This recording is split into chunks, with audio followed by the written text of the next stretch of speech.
Hey guys, if you like this content, I would greatly appreciate it if you guys like the video and subscribed to my channel. It helps make these videos worth it going forward.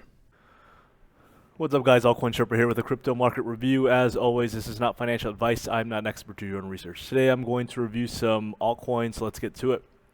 BLZ Bluezelle. This thing has been going absolutely fucking insane the last few weeks, and it's had this crazy run.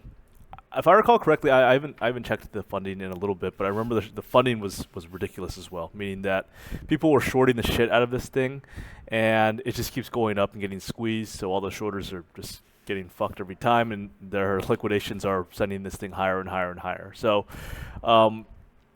when you see these types of runs in crypto, given these types of market conditions, you know that these types of coins are actually going to die off, and you can see these types of pump and dumps quite a bit. With that said, you don't want to be the first one to start fading these types of trends either. So it's a lot better to go, like when something's going parabolic, you don't want to start like shorting on the way up. It's much safer to wait till it breaks market structure, has a nasty move, and then you start to see some sort of like last exhaustion push, either at the breaking the swing high or a little bit below it, and then you can start shorting around these levels. This is much safer in how to play these types of runs, and you don't really want to play it like this where you are just shorting every little rip, because it's very dangerous, and you are going to be standing in front of a speeding train, because these things, they can go higher and higher than you actually think. If you look on high time frame charts, I actually think that, if it cleared this important area, but again, I don't really think this run is super sustainable, if I'm being honest with you. And I think that this is probably going to stall out, but again, I don't know where it's going to stall out. These wicks, generally speaking, will provide some sort of move or some sort of resistance, but I don't honestly know where this is going to stall. It could stall here. It could stall 16. I don't know. It's better to not try and top tick this type of coin, in my opinion, and it's much better just to wait for it to start looking ugly. And you'll also want to look for some sort of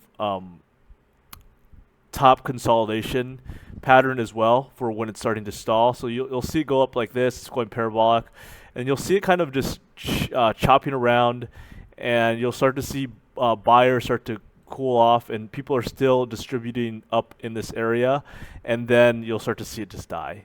So that's the type of pattern that you'll want to see. In my opinion, don't start shorting now. And you can start to see that type of pattern too as it goes on lower time frames, but wouldn't be looking to short as of right now, personally.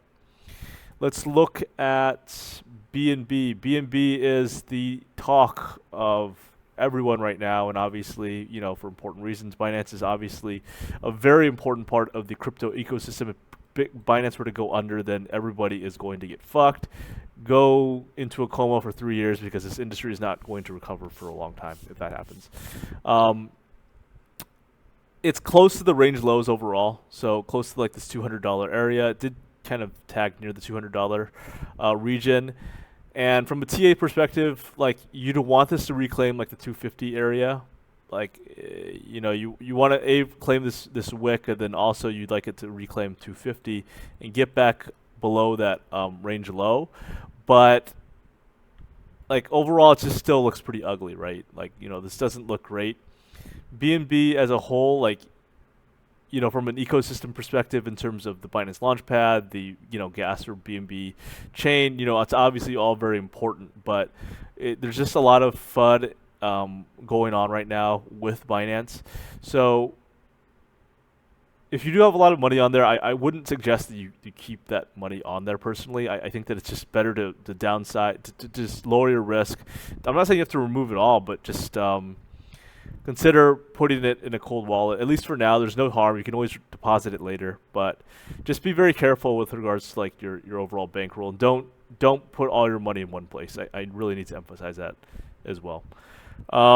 But from a technicals perspective, it looks fine in the very short term, but it needs to reclaim some levels before you actually start feeling comfortable about this thing in the midterm. It still looks pretty ugly overall. Like in the very short term, sure, like it looked like it might reclaim this 220 area and maybe even go up to like 240. But again, don't really know what to think from an overall midterm perspective. Like if this was any normal coin, I would say, oh, this is like a decent area because this is the range low here, you know, but and then like it's gonna go to like the EQ at least 260, but because it has so much FUD going on around it, it's just very, very unstable in my opinion. Let's go to RUNE. Was a hot popular coin. I actually think this is one that you should be looking for maybe potential buying around this area or at 143. I think both options are good. I think that you know, this is a coin that is eventually going to go much lower. It had a strong run, and it has a fanatical user base. So I think that it's going to be good in that regard. But I do think that it's going to go lower. But in the short term, and then I think that this is going to go higher. So what I mean by that is, you know, buying around 155 and 145. I think those are both reasonable buys. And I would look for it to maybe test this $2 area again before coming back down. That's kind of what I'm viewing. You can already see a decent reaction around this 157 area, right at the 382 fib. But just mostly being patient with this one myself. It still looks pretty reasonable in the short term, but do believe that long term it's going to go lower. Let's go to PEPE. PEPE is a coin that looks pretty ugly overall. I was definitely very wrong on this one. I thought that it was going to be better. It's interacting right with the 786 fib, so, you know, again, interesting area. It had a strong reaction back in early August for this one where, you know, it had a strong reaction where it went from, you know, the 786 fib, and then it had a lower high, and still just consolidating around there. I do believe that this one is actually going to pump very strongly within a several month period, but again, don't really know when or how long it's going to take. I mean, it's maybe a better bet than a coin like Dogecoin, just given the overall market caps, and this one, I think a lot of people also have the same idea. I do note I do have a bag of this, so, you know, maybe just bias, so, you know, take account of that. But I do think it's a better idea to have something like this over Dogecoin, personally myself. From a short-term standpoint, I think that maybe like it's still just going to be chopping around, consolidating. I don't really think this is going to really show much. This is not going to really outperform anything else, in my opinion. So just you kind of buy and hold it and just chill with it. I want to look at INJ. INJ was an interesting looking coin. It's got good fundamentals. It had such a strong run from before with the overall decentralized exchange DEX perp narratives that were going on. You know, strong move all the way from pretty much January all the way to April. Just had this super strong run where it went from $1 all the way up to 10. So, you know, it's pretty rare that you get to see these types of moves from like centralized exchange tokens. These are more like DEX moves, but buck to 10, that's awesome.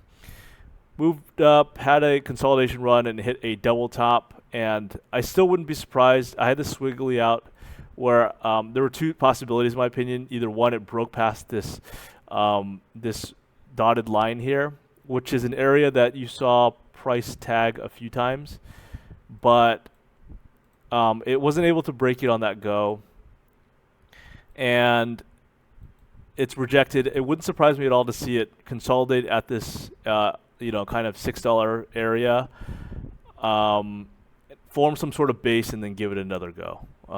And it could be, maybe it could even be a little higher than that. It doesn't have to be 6, whatever. But wouldn't surprise me at all to see it form some sort of base and then give it another go. But I mean, overall, it still looks okay.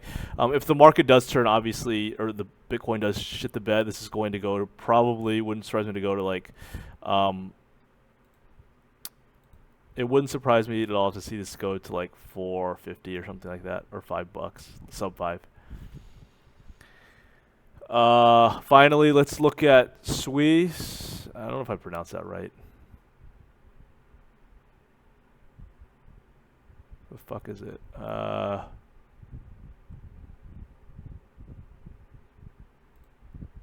This one is having a strong move today.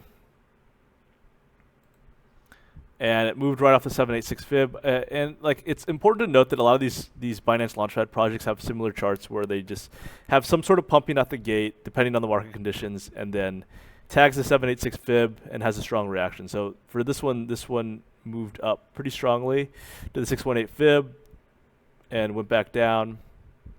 And now it's retesting it again, up 15%. And to be determined if this is going to actually be a sustainable move. Let's take a look. This is also one where you can consider just buying higher too. It's not really a big deal. So, yeah, would consider just buying a dip and then going higher. But again, I don't know. Like it could just be like a lower high as well.